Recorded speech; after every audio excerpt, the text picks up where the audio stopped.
তারপর রাজা রাজসভায় বসতে না বসতেই আবার শিকলে নাড়া পড়ল।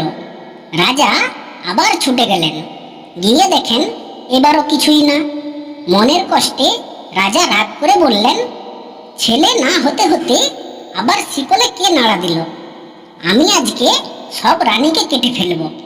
এই বলে রাজা চলে গেলেন। একে একে ছোট রানীর 7টি ছেলে, একটি মেয়ে হলো। আহা, ছেলেগুলো যেন চাঁদের পুতুল, ফুলের কলি। আকুপাকু করে হাত নাড়ে, পা নাড়ে, আতুর ঘর আলো হয়ে গেল। ছোট রানী আস্তে আস্তে বলে উঠলেন, বুবু, কি ছেলে হলো, একবার দেখালে না? বড় রানীরা ছোট রানীর মুখের কাছে অঙ্গভঙ্গ করে হাত নেড়ে নথ নেড়ে বলে উঠলেন, ছেলে না, হাতি হয়েছে। ওর আবার ছেলে হবে, কটা ইঁদুর আর কটা কাঁকড়া হয়েছে।